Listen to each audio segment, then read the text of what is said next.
Welcome to the Rock and Wellness Podcast, the show that takes you on a voyage to better health, wellness, and happiness that will rock your world. With me, Rachel Joy Olson, your host, your coach, and your biggest fan. Welcome to episode 12 of the Rock and Wellness Podcast. I am your host, Rachel Joy Olson. As a health and wellness coach, I have been helping people gain better health and stepping into the life they desire for over 20 years. Can't even believe I can say that. I specifically love helping people make the switch to a healthy plant-based diet. Of course, the treats every once in a while is awesome. We all need that, but it's really important for the most part that our diet is healthy. Today's topic is about how to release a sugar addiction. Sugar addiction in North America and really countries around the world is an epidemic greater than drug and alcohol addiction, but is often less recognizable. In this episode, you will learn to recognize a sugar addiction and, if you have one, how to release this addiction. For many years, I was fully addicted to sugar, and I had no idea. I grew up eating sweets like candy, baked goods, and desserts like it was part of the meal plan, and never thought much of it. It was just what we did. However, as I got older, I began to realize the hold sugar had on me when it came to my struggles with emotional eating. Anytime life got hard or I was upset in any way, I would turn to sugar to comfort me. The problem was, it didn't always work. Usually after a sugar binge, I was left with nothing but a sick stomach and a pounding headache from the sugar hangover. After many years of struggle, I sought out some help. I met a counselor who suggested that I develop a healthier relationship with food by learning to cook. I took her advice many years ago, and since then, I absolutely love being in the kitchen. At the time, I also sought out the help of an herbologist because I grew more and more concerned about my addiction to sugar and food in general and how this was affecting my health. This herbologist, whom I had hoped would give me something to curb my cravings and easily make it all go away, took one look at me when I walked into his office and proceeded to tell me that I had a serious sugar addiction. And if I didn't get it under control, I was going to have diabetes within 2 years. At least that's what he predicted. He said that sugar is an addictive chemical that affects the brain, much like cocaine. Now, if you're interested to see what your brain looks like on sugar, I have posted a PET brain scan comparing the similarity of neurological activity stimulated by sugar with that of cocaine. And you'll see in that picture the same areas in the brain are affected. Now you can visit the show notes page at R.J.O.wellness.com to see this picture. It's pretty fascinating. I was actually shocked when I heard that sugar really acted like cocaine. I hadn't really thought of it that way, ever. But when I started to research the similarities between sugar and cocaine, I realized I had to make a change. I mean, really, refined sugar and cocaine are both white powder, aren't they? This newfound knowledge of the detrimental effects on sugar on the body and knowing that I had a food and sugar addiction overwhelmed me with sadness. I knew that if I wanted to make a change, I would have to let go of all the yummy, comforting foods that had been there for me when I needed them to help me feel better. It was almost like these foods were my friends, and I had to let them go so that I could have a better life. This proved to be much more difficult than I expected. Every time I promised myself that I would give up sweets or other comforting foods that were not good for my body, the cravings would kick in even stronger. Even though I knew the dangers these foods posed to my health, I gave in time and time again, eating until I felt sick. Then I would beat myself up for not having enough willpower to refrain. This, like any other addiction, had a strong emotional component that I was not ready yet to admit. It took many years, many meetings with professionals, and a strong desire to change to kick my sugar addiction. However, admittedly, I still crave sugar, and yes, I do give in on occasion. I am not perfect. I still love my sugar. But I can control it a lot better than I used to. Rather than eating a whole bag of candy, I can have 1 or 2 pieces. Rather than eating 2 or 3 cupcakes, I can have 1 or even a couple bites of one. Although I've been able to get my addiction under control, I still remain aware of how I'm feeling, and I'm always aware of my emotional state when I'm making food choices. Like any addiction, it can come back anytime, so it's important to always be conscious about the choices that I make. So let's talk a little about sugar addiction. I often hear people deny that sugar is a drug. They think you cannot be addicted to sugar like you can drugs and alcohol, but you can. Sugar addiction is a perpetual cycle. First, you eat the sugar. You like it, you crave it, and it has addictive properties. Second, your blood sugar levels spike, dopamine is released in the brain, which makes you feel really good. Then insulin is secreted to drop the blood sugar levels. Then third, your blood sugar falls rapidly. High insulin levels cause immediate fat storage, and the body begins to crave the lost sugar high. Fourth and final stage, the body goes through after consuming sugar is the hunger, and cravings just begin all over again. Low blood sugar levels cause increased appetite and cravings, and thus the cycle is repeated. Studies show that sugar is biologically addictive. Like I talked about, on the brain, you can see how the body is affected by sugar. So what does this mean? It means that when you consume sugar, it causes a spike in the blood sugar levels, which results in the release of insulin from the pancreas and has a stimulating effect as much as, if not more than, cocaine. The area of the brain that controls addiction is called the nucleus accumbens and is activated after the consumption of sugar. Even though participants of certain studies could not tell the difference between sugar levels, the brain still could. I believe the reason why sugar addictions are rampant and why it's so hard to give up sugar is because sugar is in everything. There are hundreds of thousands of processed foods on the market today, and over 80% of these foods contain hidden sugar. If you eat processed food at all, it's impossible to get away from sugar. The American Heart Association recommends that the average person should consume no more than 5 teaspoons of sugar per day, yet the average North American consumes 22 teaspoons per day. No wonder we struggle with so many health issues. Processed sugar doesn't provide the body with any valuable nutrition. Actually, it often prevents the absorption of essential phytonutrients. It's known to lower immunity and rob our bones of minerals. Is some sugar okay? Yeah, I think so. However, all refined and artificial sweeteners are poisonous to the body and should be eliminated from the diet completely. So what are some of the most popular sweeteners that people love that really need to be avoided? First one is aspartame.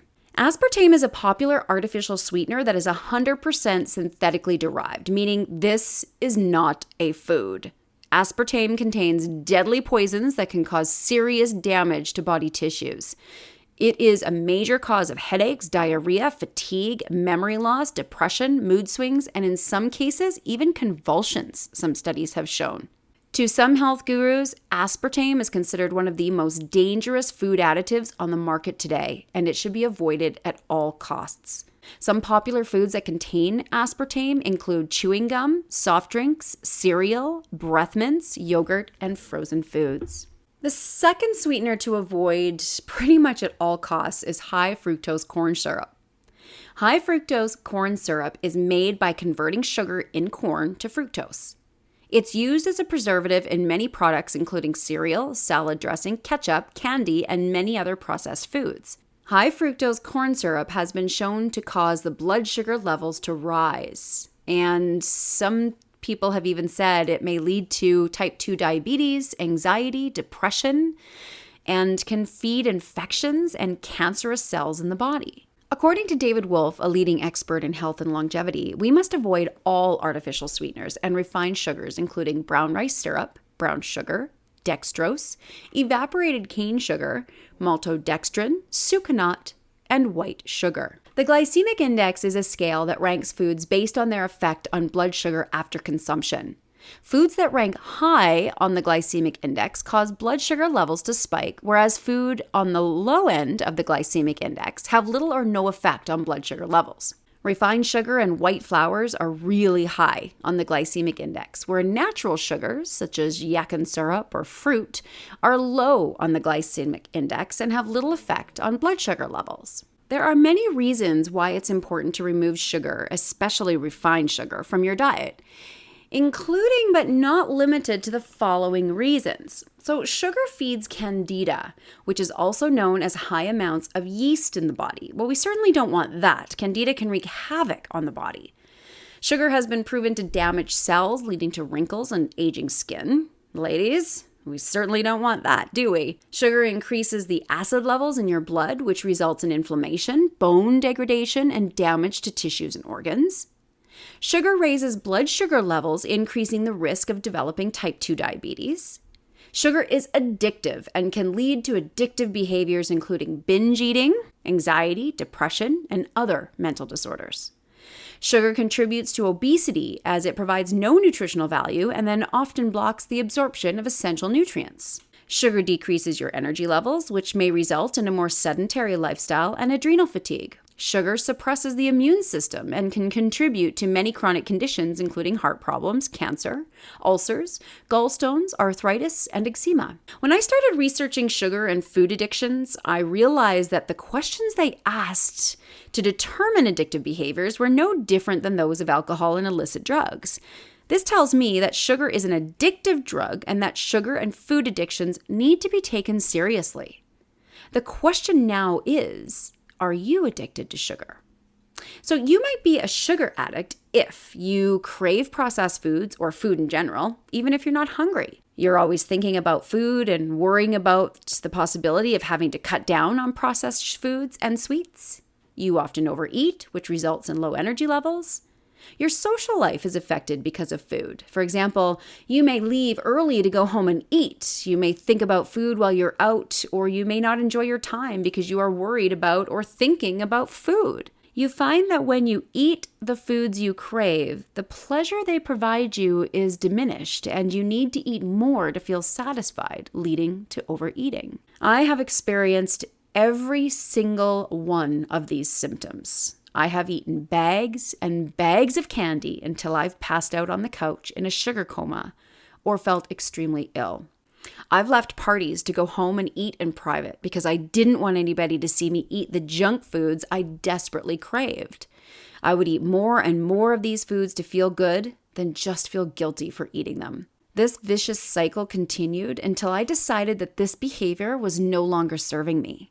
If you feel you have a food addiction and want help, please seek the advice of a trained medical professional. So here are some ways to release your sugar addiction. If you desire to release your own addictions and start to take control of your life, just know that it's a lifelong process. It's not going to happen overnight, so have patience and compassion for yourself.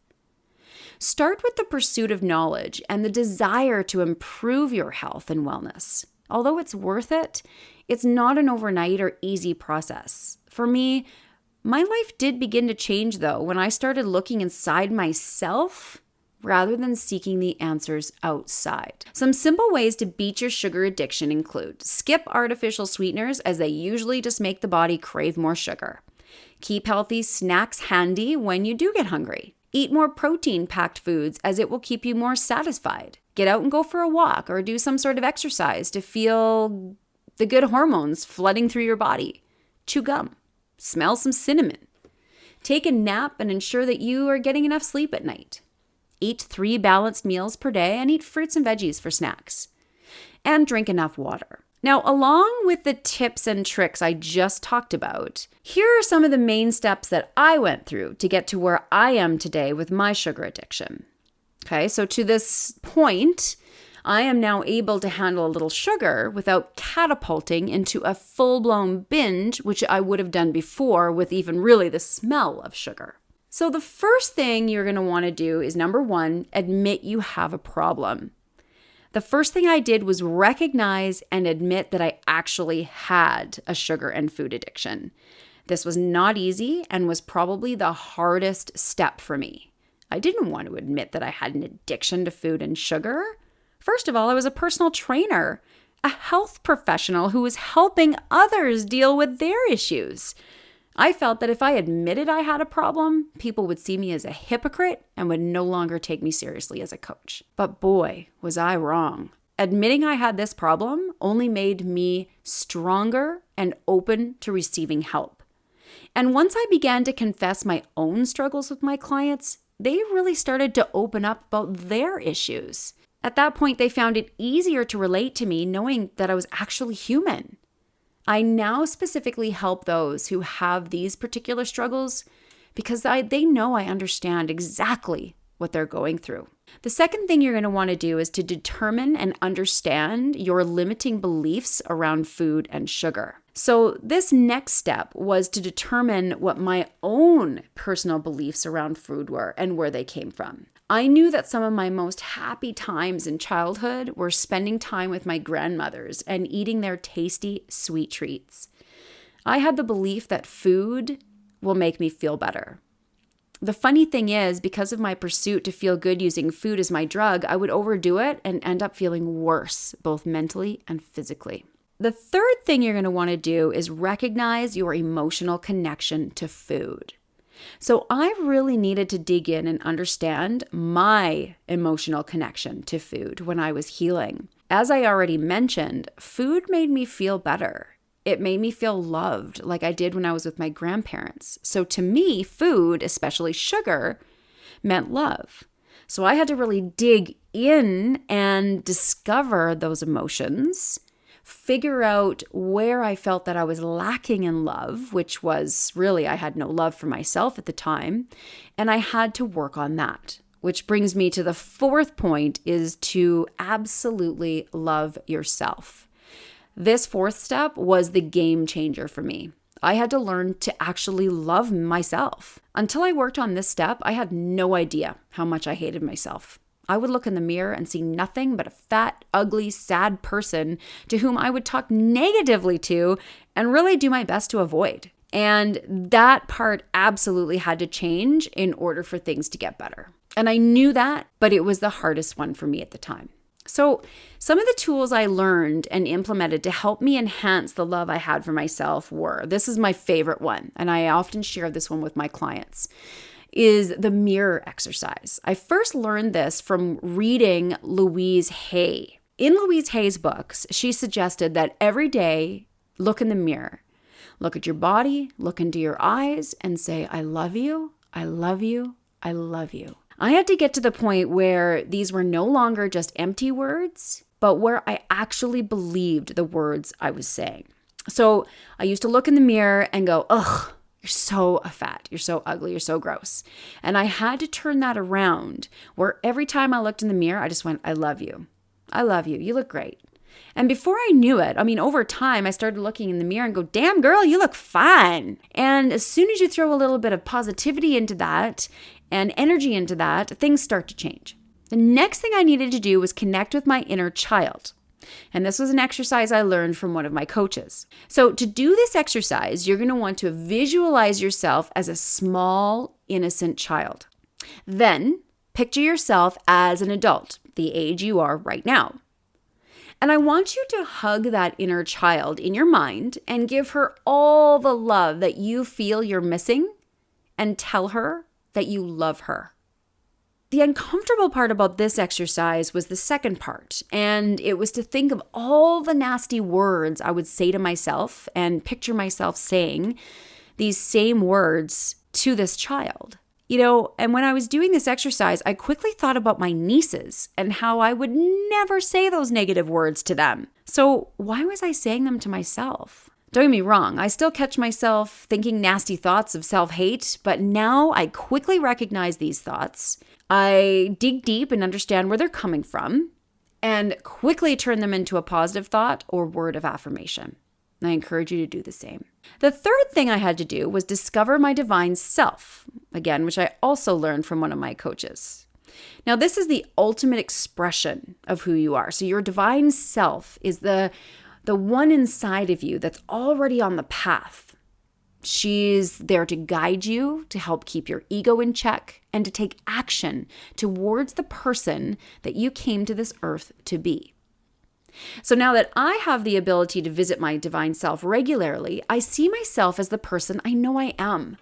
She gives me the strength to make decisions that will get me closer to my goals and take actions that reflect the love I have for myself. And she and you and your divine self will do the same for you. Please remember that the experiences and steps to overcome my sugar and food addiction worked for me. They may or may not work for you, but I do encourage you to find a path and a program that works best for you.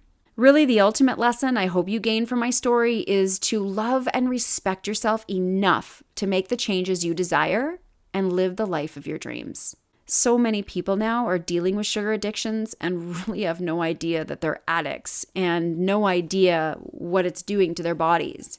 In our society, we're so focused on alcohol and drug addiction that we completely disregard those who have food and sugar addictions. To me, this seems like a bigger problem since more people die every year from lifestyle-related disease such as heart disease and cancer than illicit drugs. Actually, more people die from prescription medications than illicit drugs, yet our doctors continue to prescribe these drugs like candy. So I'm going to share a story written by my mother, Shelley, who is a fellow sugar addict, and how she's been able to control her addiction, resulting in better health and happiness. So she wrote an article for me, and I posted it on my blog, and it's entitled, How Sweet It Isn't, My Year Without Sugar and How My Body Reacted by Shelley Goldbeck. Truly, it's not surprising that I have a sugar addiction. It's surprising to me that I refer to it now as an addiction. Like any addict, I lived in denial for years. From a very young age, my loving paternal grandmother showered me with sugar. She entered puberty on the onset of the Great Depression and its scarcity, and with it, scarcity of sugar. The greatest gift she could give was food, especially sugar. Do you know how easy it is to shower a grandchild with sugar love? Grandma always served 3 desserts. Desserts were planned and prepared long before the main meal. She might serve chocolate cake, vanilla ice cream, and raspberry jello. Or she would offer a choice of 2 kinds of pie, always apple, and sometimes raisin, cherry, or Saskatoon, or a slice of each with ice cream. She may also have had homemade cookies in case you didn't get enough sugar. And there was nothing like a cup of hot chocolate to soothe the soul. Sunday after church, we would stop at the local store where we each got to spend one of our 2 dimes. The first dime had already fallen dutifully into the collection plate. We often chose a bag of penny candy, painstakingly selected, and ceremoniously placed it into a tiny paper bag. Sometimes we would spend our money on a cream soda, orange or grape crush, and a bag of chips or a chocolate bar. Looking back, it's not at all surprising that I associated sugar with pleasure. Grandma was devoted to me, and she showered me with love and sugar. Processed food became mainstream when I was a child. Like other 60s mothers, my mother brought into their promise of convenience, although her limited budget prohibited her from completely stocking our shelves with junk.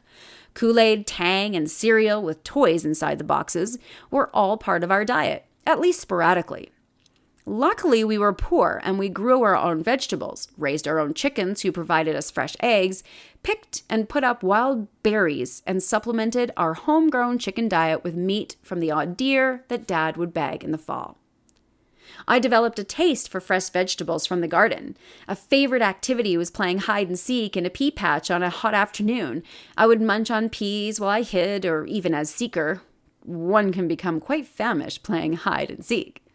I liked the raspberry patch even more. As sweet as fresh peas can be, there's nothing like ripe raspberries picked while the dew still clings like blobs of transparent mercury on the knobby surface of the berry. They're especially good when they've been sun-warmed for a couple of hours. Heaven is gumming a handful of raspberries, not chewing to avoid lodging their tiny seeds in your teeth, and letting the sweet syrup trickle down your throat. My infatuation for sugar led my childhood dream for the future, that I would live in Calgary, check, that I would have my own car, Check. And the back seat would be filled with cinnamon buns and chocolate bars. I've likely eaten enough chocolate bars to fill many back seats. By the time I turn 21, I am married and pregnant with my second daughter. I'm in Safeway with my toddler in the cart. In the produce department, I admire the fresh peaches, but alas, they are expensive. I begin to push the cart away. I look into my cart. I see donuts. I see cookies. Like a bolt of lightning, I am struck by the notion that if I put back the junk, I can afford the peaches. That epiphany changes the course of my shopping forever. I begin allocating more of my grocery budget to fresh whole food. I bake our treats, usually substituting some whole grain flour for the white flour and cutting the sugar at least in half. Nobody ever notices. If they do, they don't say anything or stop eating what I make. I actively guard my children from too much sugar. It's not always easy in the face of my grandma, whose sugar showering continues with my children, and my in-laws, who are of the same generation as my grandma. I am often accused of being a mean mom when I forbid sugar or even when I simply limit it. Aww, the guilty great-grandparent whines when I declare no sugar to be sent home. I remember once getting into the car after visiting my grandma, and my girls are giggling in the back seat. What's so funny? Despite my orders that the girls are not to have candy, Grandma has sneaked them each a chocolate bar as we slipped out the door. I grouse, but inside I smile because I know exactly how those girls feel. I know the feeling of being in cahoots with Grandma. I know that a loving heart committed the crime. I know the rush of pleasure, love in a sweet package. Even if sugar is poison, is it really a sin when it comes from such great love? At their dad's parents' house, cookies, cakes, and squares are served up to 5 times a day. Mid-morning coffee, dessert at noon, mid-afternoon snack, dessert at supper, and bedtime snack. Only breakfast doesn't include them, but sugar is well represented with toast and jam, pancakes and syrup, or porridge with brown sugar. I remember stuffing myself so full at their Sunday dinners, my stomach would protest painfully. My sister-in-law would hold her abdomen and cry in agony, I am so full. Our gluttony often struck me as hypocritical in this evangelical Christian home, but I didn't stop. My girl's grandpa thought bonding time with his granddaughters was a trip to the co-op coffee shop for a Long John, a huge block of a donut covered in chocolate or maple icing. And they did too. I saw them developing the same addiction to sugar that afflicted me. One Long John contained more than half of their full day's allowance of sugar, fat, and calories and contributed almost no nutrition. But I couldn't really blame them for their attraction to donuts. When my girls were about 4 and 6, I went alone one day to do my weekly grocery shop. The last thing I added to my basket was 6 Bismarcks. A Bismarck is a jelly donut. The co-op made the best Bismarcks. The dough is light and fluffy. They are fried a deep golden brown. They are injected with real raspberry jam and finished with a light coat of fine white sugar. These are still warm, and their aroma teases my nose as I start my car. I decide to have one before I leave the parking lot. One must bite into a Bismarck strategically or risk wearing the filling. If you bite it at the injection site, you are rewarded with a burst of flavor in your first bite, and you reduce the risk of it volcanoing down your shirt. I quickly inhale the first Bismarck. I reason I can have another since there is no sense taking 5 donuts home for a family of 4. Number 2 disappears quickly fast, practically melting in my mouth. I pull away from the parking lot, but I still want more. So I reason that I can eat my donut. After all, of the 4 left, 1 is mine. It too has gone in a few bites, as though made of air. Then I think, I can't take home 3 donuts for my family of 4. So I gobble down the last 3. I'm not quite sure what I did with the bag before I got home. Maybe I ate it too. I don't even remember eating those last 3 Bismarcks. I was likely suffering from a sugar rush, near a diabetic coma. But I do remember the overwhelming feelings of guilt, shame, and failure. What kind of mother gobbles up her own children's treats? Why can't I control myself? Typical negative self-talk that I now know feeds those cravings for empty calories.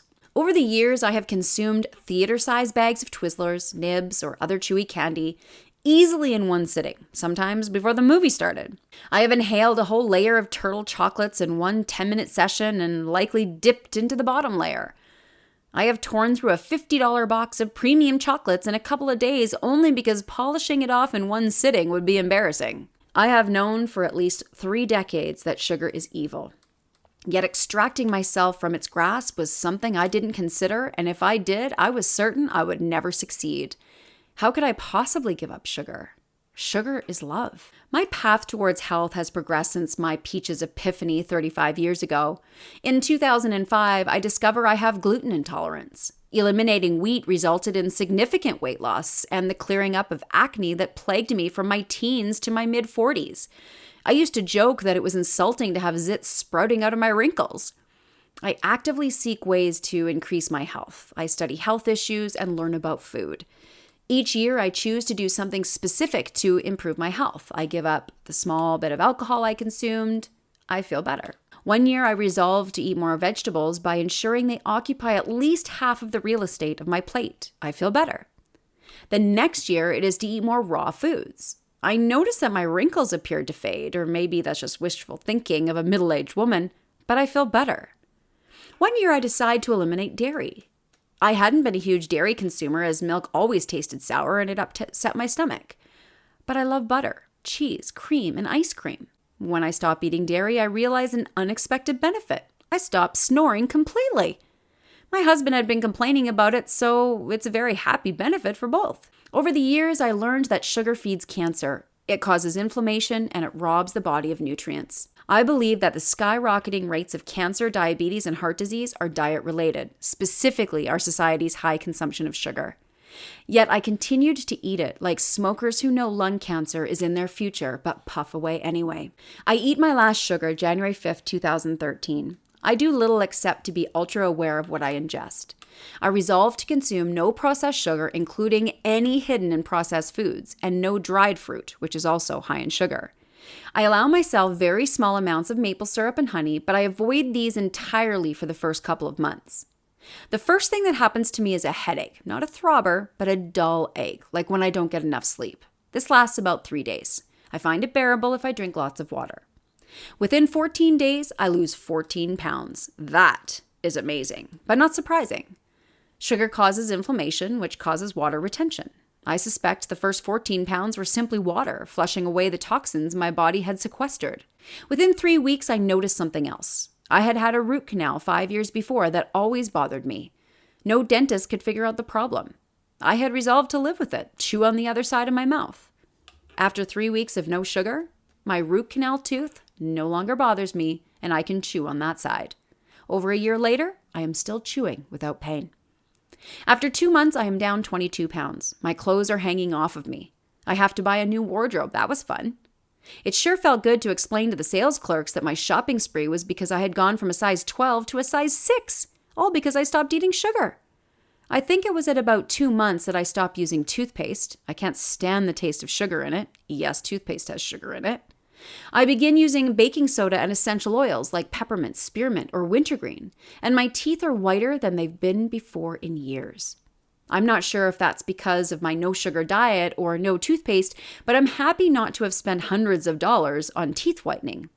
I also save money on teeth cleaning. A recent visit to the dentist reveals no cavities and no tartar or plaque, so no need for cleaning. I noticed that my appetite has diminished. I grew up a farm girl, and I've always had the appetite of a hired hand, proudly able to keep up with my brother or my dad when it comes to putting away a piled-up plate of food. I am also less prone to snacking in the evenings, and the scale continues to show it. 5 months into the experiment, I am down 30 pounds. I notice my knees no longer crackle when I climb stairs, something that I had heard off and on since my 20s. It makes sense. Sugar causes inflammation, which leads to a lot of debilitating diseases like arthritis, perhaps even crackling knees. I also notice that I have no pain. I spend one weekend moving 10 pickup truckloads of furniture with my daughter. The old me would have been unable to get out of bed the next day with stiffness and soreness from using my muscles that are usually inert, but I have no pain. I have not had a headache, backache, or any other body part ache since stopping sugar. I no longer keep over-the-counter pain medication in my home. It's not relevant. Before stopping sugar, I had done a hormone profile in an effort to address postmenopausal symptoms like hot flashes and night sweats. 4 of the 5 hormones they measure were so low they didn't register. I didn't know it because I had forgotten to see my results until June. When I went for the results, I suggested that I should redo the profile given that I was feeling so different. We did another one. The results were astonishing. All of my hormones were in the middle of the normal range. My healthcare professional was astounded that removing sugar could have made such a profound difference. I am very happy about my own results, but also sad to know that so many women are on risky hormone replacement therapy when one simple change in their diets could bring them relief and so many other benefits. Altogether, I lost 35 pounds, stabilizing in the last 6 months at my ideal weight for my height, a goal I have only achieved a couple of times in my life and with great effort. This has been virtually effortless. My goal was not weight loss, but I am happy to experience that benefit. I am amazed by my energy. My husband says, "How old would you be if you didn't know how old you are?" Right now, I'd have to say 30. That is almost half my age. I know I can outrun and outwork most 30-year-olds. I keep up with my granddaughters, or grandtoys as I like to call them, biking and hiking. People often comment that I don't look like a grandmother. I've started to reply, it's because I eat right. And I'm amazed by how many people are taken aback at this simple mantra. Many people say, "Oh, I could never give up sugar." I used to think that too. I didn't do it overnight. For years, I was oblivious to the need for eliminating sugar, believing cutting back was good enough. It was a good start, and looking back, it prepared me for quitting, but it simply wasn't enough. I learned that it doesn't take much of this poison to cause crazy things to happen to your body. I never would have experienced all those benefits if I had not given up sugar entirely. You might have great success simply by cutting down on sugar. I had to give it up because I can't just eat one cookie. I need the whole bag. I can't eat a 2-inch piece of cake. It ends up being 6 inches. Remember my donut story? I am a sugar addict. One doesn't need to drink alcohol to be an alcoholic. Incidentally, I suspect alcoholism is a sugar addiction. I now find sweet fruits like pineapple, grapes, and ripe bananas too sweet to eat. In the last few months, I've eaten less fruit. Mostly it's a snack or a treat once or twice a day. I usually gorge on an in-season fruit like cherries. We'll see if I have the same appetite for them this year. I am personally astounded by the magnitude of the changes in my body and overall feeling of good health and energy simply because I consciously eliminated processed sugar from my diet. Good health is a journey.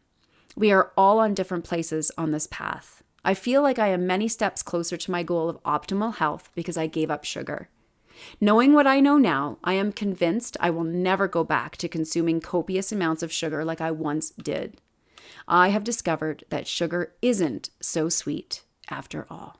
That was written by my mother, Shelley Goldbeck, and a little bit about her. She calls herself a thinker, a writer, a speaker who knows a little about many things, a general specialist or a special generalist, rarely lacking in opinion. She is the devoted founder of WholeRealFood.com, a site devoted to food education, one of her passions. Shelley has a background in marketing, website development, and a history of common sense in business. She writes, publishes books, speaks on a variety of topics, writes and composes music, and is an active member of the cowboy poetry community.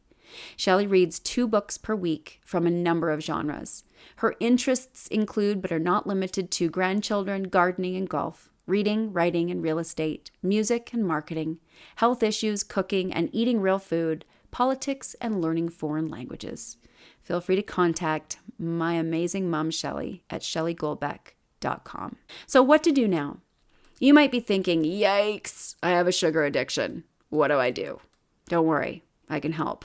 If you think you have a sugar addiction and you'd like some assistance in breaking free once and for all, please visit my website at rjowellness.com and how I might be able to help you release these issues to see better results.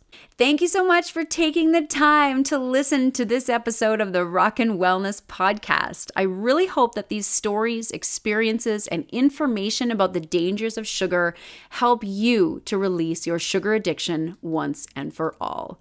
Life is much sweeter sweeter without the strong hold of that white substance. Until next time, my friends, keep rocking your wellness. Thanks for joining me on this episode of the Rockin' Wellness Podcast. Make sure to visit my website at www.rjowellness.com, where you can subscribe to the show and check out all the show notes. While you're at it, if you found value in this podcast, if you'd simply tell a friend about it, that would help out too. You may choose to join the R.J.O Wellness community to take advantage of the freebies, courses, and coaching that will take your voyage to the next level, or support this podcast with your monthly membership. Until next time, my friends, keep rocking your wellness.